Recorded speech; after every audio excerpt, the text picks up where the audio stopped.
Hello, hi అండి. నా video కనుక మీకు నచ్చితే please do like, share and subscribe అండి. ఈరోజు రెసిపీ వచ్చేసి బ్రెడ్ ఆమ్లెట్. బ్రెడ్ ఆమ్లెట్ని అలా కచ్చప్లో వేడి వేడిగా ముంచుకొని తింటే చాలా అంటే చాలా బాగుంటుందండి.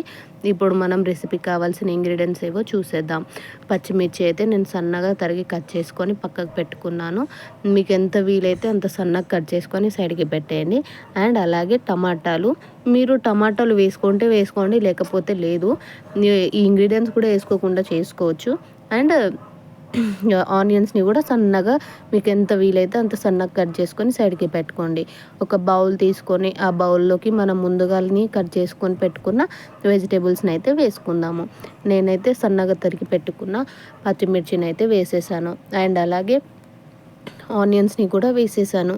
అండ్ అలాగే టమాటాలు కూడా వేసేసానండి. వేసి వాటిని ఫస్ట్ నేను వెజిటేబుల్స్ కట్ చేసి పెట్టుకున్న వెజిటేబుల్స్ బౌల్లో వేసాను కదా, వాటిని అయితే ఫస్ట్ మంచిగా మిక్స్ చేసుకుంటున్నాను. మిక్స్ చేసినాక నేను ముందు 3 ఎగ్స్ అయితే తీసుకున్నానండి. 3 ఎగ్స్ని అయితే ఒకటి దాని తర్వాత ఒకటిని తీసుకొని బ్రేక్ చేసుకున్నానండి. ఆ బౌల్లో బ్రేక్ చేసుకొని అయితే మంచిగా మిక్స్ చేసుకుంటున్నాను. మీరు కూడా మంచిగా మిక్స్ చేసుకోండి. మిక్స్ చేసుకుంటేనే టేస్ట్ అనేది బాగా వస్తుంది. అవి మిక్స్ చేసుకుంటేనే మనం చేసుకునేటప్పుడు బాగుంటుంది. సో ఇక్కడ చూపిస్తున్న విధంగా మీరైతే మంచిగా ఇంగ్రీడియంట్స్ అన్నీ కలిసేటట్టుగా అయితే మంచిగా కలుపుకోండి. మనం ఎంత బాగా కలిపితే అంత బాగా అవుతాయండి.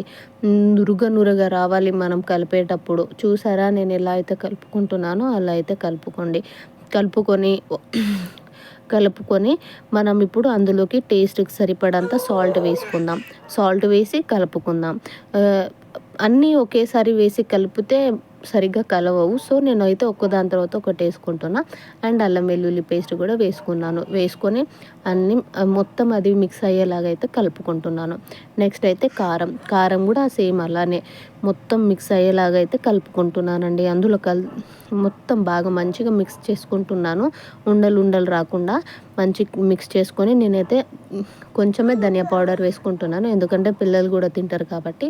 అన్నిటిని మంచిగా మిక్స్ చేసుకొని ఒక 5 మినిట్స్ పాటు సైడ్కి పెట్టేయండి.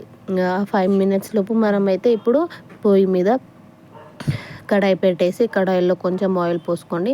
మేమైతే నెయ్యి తినాం, సో ఆయిల్ పోసుకుంటున్నాం. మీరు నెయ్యి ఆర్ బటర్ తింటే వాటితో మనం బ్రెడ్ని కూడా ఫ్రై చేసుకోవచ్చు.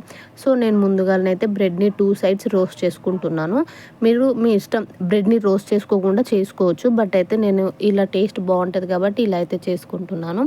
మళ్ళీ అదే కడాయిలో కొంచెం ఆయిల్ పోసి మనం ముందుగానే మిక్స్ చేసుకున్న ఇంగ్రీడియంట్ అయితే పోసుకుంటున్నాను.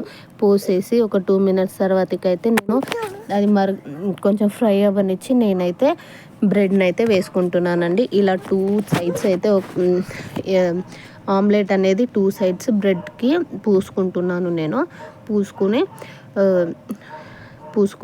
పూసేసి ఇలా పెట్టేశాను. వెంటనే తిప్పేయొద్దండి. ఒక 5 మినిట్స్ దాన్ని అట్లనే అవ్వనివ్వాలి. తర్వాతకి 2 సైడ్స్ ఇలా మంచిగా కాల్చుకుంటే మన బ్రెడ్ ఆమ్లెట్ అనేది రెడీ అయిపోతుంది. ఎంత బాగుంటుందంటే చాలా టేస్ట్ ఉంటుంది. క్విక్గా 10 మినిట్స్లో అయితే చేసుకోవచ్చు.